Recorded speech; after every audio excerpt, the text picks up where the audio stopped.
प्यारे विद्यार्थियों, मैं डॉक्टर नेमीचंद कुमावत, सहायक आचार्य हिंदी विषय, राजकीय महाविद्यालय रायपुर भीलवाड़ा, आपकी इस बीए प्रथम वर्ष विषय हिंदी साहित्य के द्वितीय प्रश्न पत्र की ऑनलाइन कक्षा में आप सभी का हार्दिक अभिनंदन और स्वागत। पिछली ऑनलाइन कक्षाओं में हमने भाषा विज्ञान से संबंधित विस्तार से अध्ययन कर लिया है, जिसमें प्राचीन आर्य भाषाएं, मध्यकालीन आर्य भाषाएं और आधुनिक आर्य भाषाओं पर मैंने अध्ययन कराया है। एक प्रश्न केवल हिंदी भाषा की उत्पत्ति, हिंदी शब्द का अर्थ और हिंदी भाषा के उद्भव के यानी विकास के विभिन्न चरणों पर अध्ययन करवाया है। और एक प्रश्न मैंने आधुनिक आर्य भाषाओं के वर्गीकरण से संबंधित पढ़ाया है। और इसी प्रश्न पर यानी आधुनिक आर्य भाषाओं के संक्षिप्त परिचय और उनकी विशेषताओं के उल्लेख से संबंधित एक ऑनलाइन कक्षा भी इस पर हो चुकी है, जिसमें हमने जिसमें हमने ये जो अपभ्रंश के जो क्षेत्रीय रूप हैं उनसे निकली हुई आधुनिक आर्य भाषाओं का परिचय पढ़ा, और साथ ही आधुनिक आर्य भाषाओं का जो संक्षिप्त परिचय लिया है, जिसमें मैंने पश्चिमी हिंदी की 5 उपबोलियाँ यानी ब्रज भाषा, खड़ी बोली, बांगरू जिसे हरियाणवी कहते हैं, कन्नौजी और बुंदेली, पश्चिमी हिंदी की इन 5 बोलियों का हमने पिछली ऑनलाइन कक्षाओं में अध्ययन कर लिया है। इसी तरह से दूसरी राजस्थानी भाषा की जो बोलियां हैं, मेवाती, मारवाड़ी, मालवी, जयपुरी आदि का हमने विस्तार से अध्ययन किया है। गुजराती भाषा का अध्ययन और लहंदा भाषा, पंजाबी भाषा, इन सभी का हमने अध्ययन कर लिया है। और छठी जो आधुनिक आर्य भाषा है, सिंधी, इसका भी हमने पिछली ऑनलाइन कक्षाओं में यहाँ तक अध्ययन कर लिया है। और मैंने ये उस समय अंत में ये कहा था कि अगली ऑनलाइन कक्षा में हम यहीं से इसी विषय से पहाड़ी भाषा से इसकी शुरुआत करेंगे। तो आइए विद्यार्थियों, हम इसका अध्ययन करते हैं। बड़े ध्यान से सुनिए। 7वीं आधुनिक आर्य भाषा जो है वो है पहाड़ी भाषा। पहाड़ी प्रदेश में बोली जाने के कारण यह पहाड़ी कही जाती है। इसका क्षेत्र हिमालय में भद्रवाह के उत्तर पश्चिम से नेपाल के पूर्वी भाग तक हैं। इसकी 3 उपबोलियां हैं: पश्चिमी पहाड़ी जिसे नेपाली कहते हैं, मध्य पहाड़ी और पूर्वी पहाड़ी। पश्चिमी पहाड़ी देखिए, पश्चिम पहाड़ी यह बोली हिमाचल प्रदेश के शिमला, मंडी, चंबा, जौनसार, सिरमौर इलाके में बोली जाती है। इसे नेपाली भी कहा जाता है। पश्चिमी पहाड़ी को नेपाली कहते हैं। दूसरी इसकी उपबोली है मध्य पहाड़ी। इसकी 2 शाखाएं हैं, कुमायूनी और गढ़वाली। कुमायूनी यह नैनीताल और अल्मोड़ा की बोली है। इसमें कुछ साहित्य भी हमें मिलता है। और गढ़वाली गढ़वाल, मसूरी और इसके निकटवर्ती भागों में बोली जाती है। और पहाड़ी भाषा की तीसरी बोली है पूर्वी पहाड़ी। यह नेपाल तथा काठमांडू घाटी की भाषा है। इसमें भी साहित्य मिलता है और ये नेपाल की राजभाषा भी है। यानी पश्चिमी पहाड़ी को नेपाली भाषा कहा जा रहा है और नेपाली की जो राजभाषा है वो पूर्वी पहाड़ी कहलाती है। नेपाली के अतिरिक्त सभी पहाड़ी बोलियों में केवल लोक साहित्य ही मिलता है। इन सब की लिपि भी देवनागरी ही है। पहाड़ी भाषा के अलावा अगली 8वीं जो आधुनिक आर्य भाषा है वो है पूर्वी हिंदी।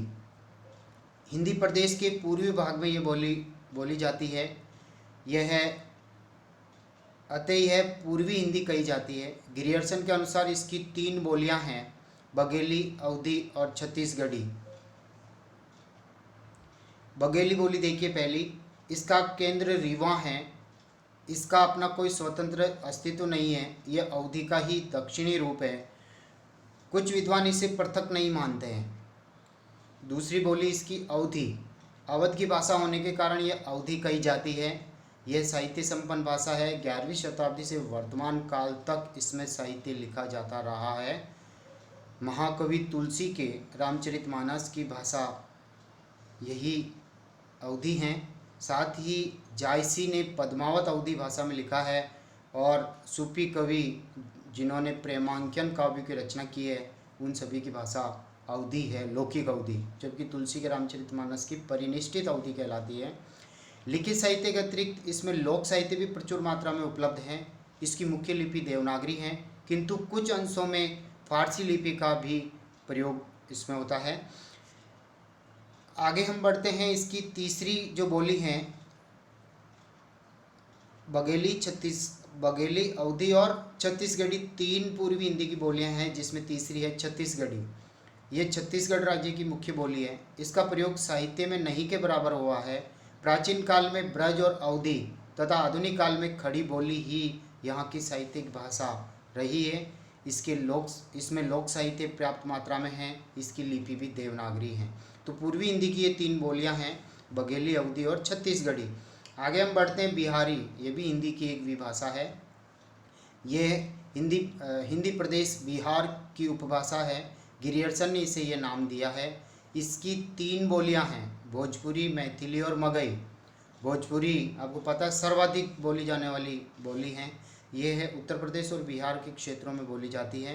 वाराणसी, जौनपुर, गाजीपुर, बलिया, गोरखपुर, देवरिया, आजमगढ़, बस्ती, शाहाबाद, चंपारण, सारण में ये बोली जाती है। इसमें लिखित साहित्य का अभाव है। ये केवल भोजपुरी सर्वाधिक बोलने की बोली है।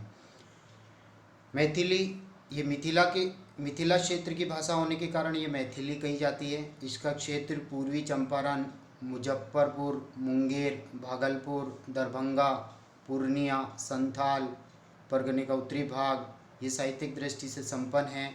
विद्यापति ने अपनी विद्यापति पदावली जो लिखी है वो मैथिली भाषा में लिखी है। विद्यापति को मैथिल कोकिल भी कहा जाता है।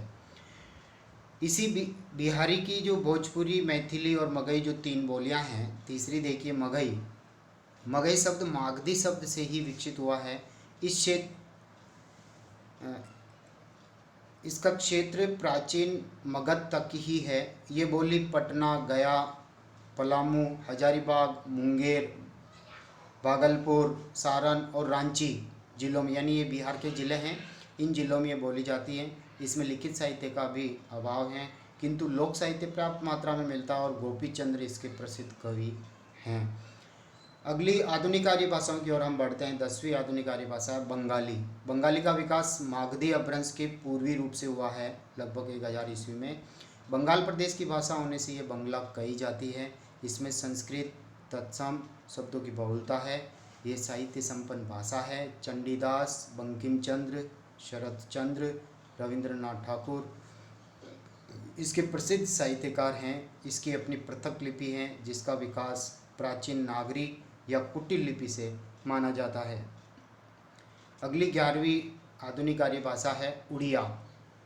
उड़ीसा प्रांत की भाषा होने से ये उड़िया कही जाती है। इसका विकास मागधी अपभ्रंश के दक्षिणी रूप से हुआ है।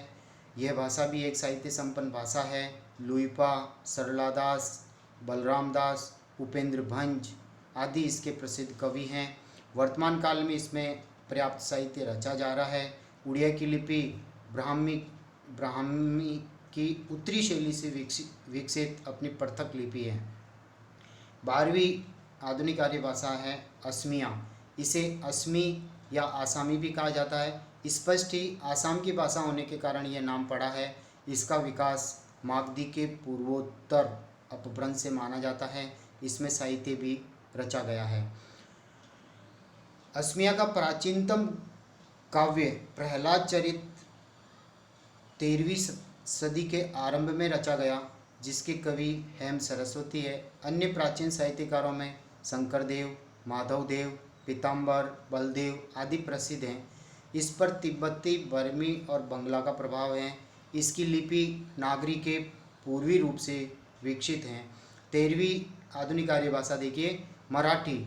यह महाराष्ट्र की भाषा है। इसका नाम तथा रूप दोनों ही महाराष्ट्रीय अपभ्रंश से विकसित हैं। इसका प्रादुर्भाव 1000 ईस्वी से पूर्व माना गया है। मराठी का प्राचीन और आधुनिक काल का साहित्य संपन्न है। साहित्य में मराठी का प्रयोग 12वीं सदी से माना जाता है। संत ज्ञानेश्वर, नामदेव, एकनाथ, तुकाराम आदि संतों ने इसमें साहित्य लिखा है। ये इस मराठी के प्रसिद्ध कवि हैं। मराठी की 4 बोलियां हैं, देसी, कोंकणी, बरारी, नागपुरी। मराठी पर द्रविड़ परिवार की यानी दक्षिणी भारतीय भाषाओं का प्रभाव है। अंतिम चौथी जो आधुनिक आर्य भाषा है वो देखिए संक्षिप्त रूप में उसका परिचय। ये कश्मीरी भाषा जो है कश्मीर की भाषा है। इसकी उत्पत्ति दरद आर्य शाखाओं के अपभ्रंशों से हुई है। तो प्यारे विद्यार्थियों, ये एक लंबा प्रश्न है जिसमें मैंने पहले ही आपसे चर्चा की थी कि इसमें हिंदी की 18 उपबोलियाँ भी सम्मिलित हैं। तो आप विस्तार से इसका परिचय हिंदी की बोलियों के रूप में भी दें, और साथ ही आधुनिक आर्य भाषाओं का संक्षिप्त परिचय आता है तो ये संक्षिप्त प्रश्न सभी के रूप में आपको देना है। और केवल हिंदी की 18 उपबोलियों का परिचय देना तो भी वह प्रश्न इसी में सम्मिलित हैं, और हिंदी की केवल पश्चिमी हिंदी और पूर्वी हिंदी का परिचय देना है तो वह प्रश्न भी इसी में सम्मिलित हैं। तो इसमें 2-3 तरह कोटि के प्रश्न बनते हैं, तो आप परीक्षा में अच्छी तरह से उनका उत्तर दें। धन्यवाद।